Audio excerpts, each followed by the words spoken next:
Hillary Clinton posting a throwback photo showing herself and former President Bill Clinton back in their White House days in front of a huge Christmas tree. The Democratic presidential frontrunner hoping to celebrate future Christmases back in the White House, but polls show even if she holds on for the nomination, it will be a tough general election fight. Let's talk about this and more. Joining me now, brand expert, CEO of Demand Works, Martha Pease, and CNN senior political analyst, former advisor to four presidents, David Gergen, back with me also. David, let's begin with you. For those who say that Donald Trump may be the biggest Christmas present possible for Hillary Clinton if they both make it to a general election, they should look at the numbers you and I just talked about, how she matches up against the top three frontrunners, right, David? Be careful for what you ask for from Santa Claus. It may be a surprise you don't particularly like. I can remember so well that when Jimmy Carter ran against Ronald Reagan back in 1980, the common view, especially up and down the East Coast, was that, oh, Carter's so much smarter, and he's got this experience, and Reagan is this cowboy from California, washed up movie actor, so forth and so on, and Carter will crush him. He'll crush him, and lo and behold, Reagan actually beat him in a debate and won the election pretty handily. Yeah, it's a good point.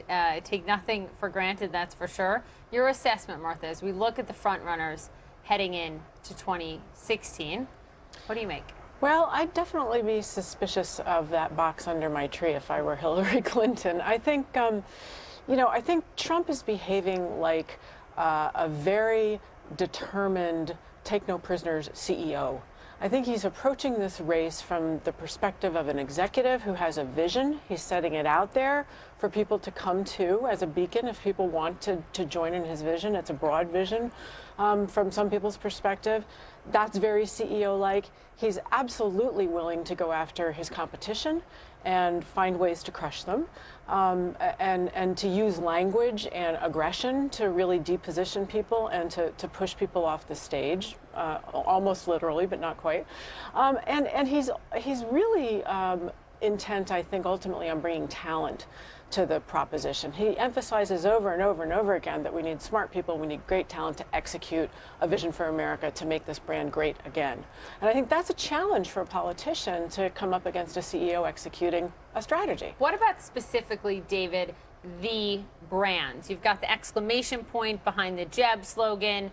There's Hillary Clinton's. You've got Donald Trump in the hat, Make America Great Again. You've got Bernie Sanders, Feel the Burn. Which has been most effective? Well, I think Martha is right about Trump and playing the CEO card, and I think that is his brand. I think that's what he's running on, and it can work. What he's got to be careful about is selling the brand, and that is, if he sells it by two things: by using language that demeans the office and demeans others, such as women, and I think he has to be very careful that he's not seen as reckless. As a CEO, gets a 3 o'clock call in the morning and wants to say, "Oh, bomb them," let the missiles go, and Hillary can use that old ad. How will you feel about Donald Trump answering that phone call at 3 o'clock in the morning? That's when real judgment is called upon, restraint and caution and thoughtfulness, as well as, yes, a decisive blow from time to time, but you have to be careful about how you use force. Absolutely. Let's pull up those brands again for the four. And Martha, I mean, this is your business. This is what you do. Who has succeeded in these brands, who has not? Well, I think the poll numbers to some degree tell us who's succeeded with these brands. Trump is the only brand that I see there that actually has something that reaches out to the universe of voters and brings them in under a brand umbrella of making something like America great again. But what about a Bernie Sanders titling it "This is the Revolution" and touting 2.3 individual donations, which is a staggering number? Right.